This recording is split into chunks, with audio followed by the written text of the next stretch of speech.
La méditation kémite. Elle se reçoit pleinement lorsqu'on cesse d'agir avec son intellect en premier lieu. Il y a toujours plusieurs degrés de lecture, plusieurs niveaux de compréhension en fonction de la maturité spirituelle et énergétique de celui ou celle qui reçoit un enseignement. L'oralité africaine, plus précisément kémite, participe à une intelligence intuitive qui se passe de la motricité cérébrale en prémisse. Elle est comme l'eau que l'on reçoit dans une calebasse vide. Et c'est ce type d'oralité que l'on retrouve dans les méditations kémites. Pour permettre à ceux et celles qui les écoutent de réapprendre à écouter comme des kémites. Mon travail, c'est de vous permettre de concevoir, d'apercevoir et d'apprécier vos univers intérieurs grâce à l'usage de la rythmie orale.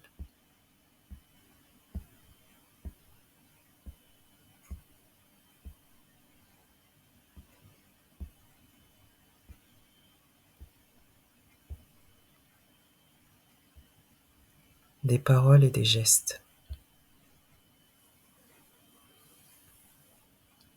Cela se fait parfois quand les copines ou les cousines viennent manger à la maison. Cela s'entend quand au détour d'une discussion, un passage entame la noblesse de la cuisine africaine. Certaines femmes noires ne savent même pas cuisiner les plats du pays.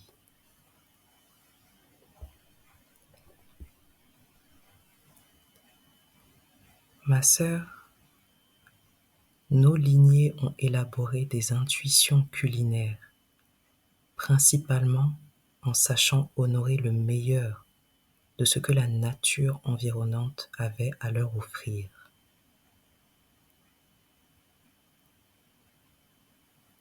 On peut se questionner sur l'environnement et la nature dans laquelle nous puisons nos ressources pour nous nourrir en Occident.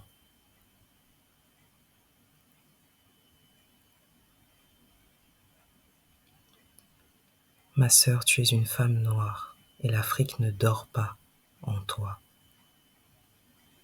Elle est dans l'éveil. Elle te parle, elle t'accueille et tu la vis aussi dans ta cuisine. Peu importe tes pratiques culinaires, c'est dans l'amour que le matriarcat imprégnait la nourriture. Pas seulement un savoir-faire, mais un savoir-être, physique et spirituel.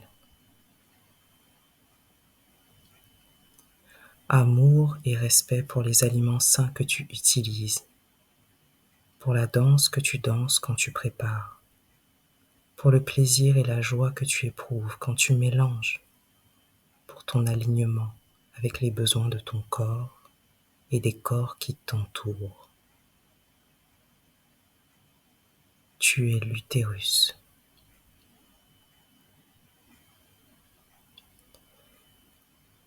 Et si des paroles viennent te donner des mauvais présages, souviens-toi que quand les hommes apportaient de quoi nourrir la famille, les femmes faisaient les mélanges et les alchimies qui correspondaient à des actes de nourriture physique et énergétique. L'alchimie des épices et des arômes, des paroles et des gestes, du feu, de l'eau et du sel.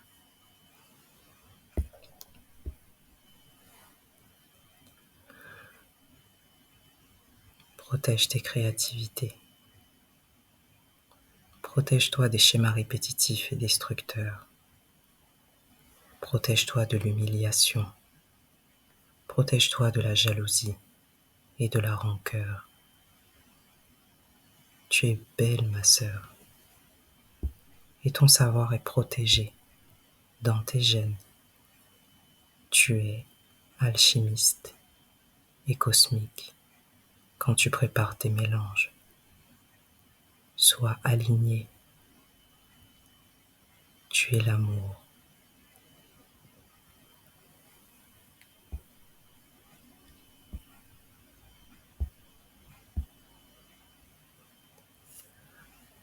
Ce texte, je l'ai écrit le 23 août 2020. J'étais un peu traumatisé, je pense, par certains propos qu'on peut lire, ou qu'on pouvait lire à l'époque, beaucoup sur les réseaux, et des résonances typiques, des postures verbales qui émanaient d'hommes ou de femmes, où on se sentait jugé par rapport à la façon de cuisiner. Il faut l'avouer, pendant un moment, l'afro-vegan n'était pas très à la mode. Et quand on cuisinait avec ce qu'on avait envie de découvrir, on pouvait se retrouver jugé par la famille.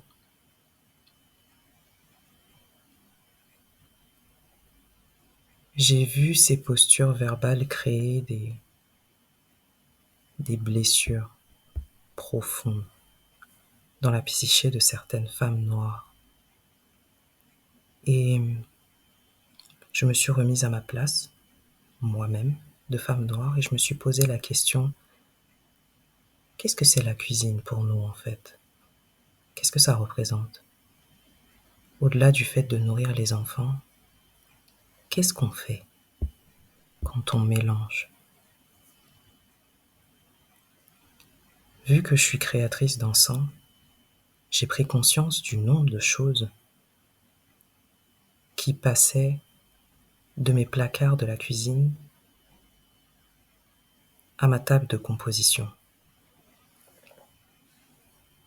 C'est-à-dire que plusieurs effets sont utilisés aussi pour les encens. Ça veut dire que plusieurs aromates et plusieurs épices qui sont utilisés dans la confection culinaire interviennent aussi dans le milieu de l'énergétique et de la spiritualité.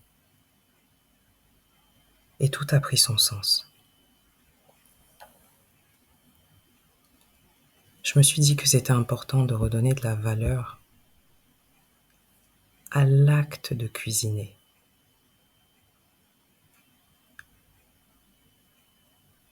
Le résultat qui compte, capable de réussir à s'adapter dans le monde dans lequel on vit et obtenir les mêmes résultats que nos grands-mères ou nos arrière-grands-mères arrivaient à obtenir dans leur cuisine.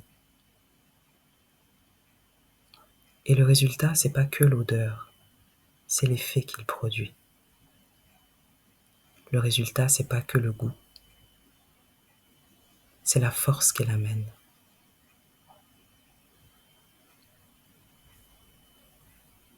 J'ai eu besoin d'en parler à mes petites sœurs et à toutes celles qui ne se sentaient plus protégées chez elles quand elles avaient envie de créer de la nouveauté. Et c'était aussi une façon pour moi de dire à toutes les personnes qui enfoncent le patriarcat comme un clou dans nos chairs avec des mots qui sont déplacés, méprisants et insultants, que le plus important c'est de savoir pourquoi on fait les choses, pour comprendre comment on fait les choses, au lieu de juger.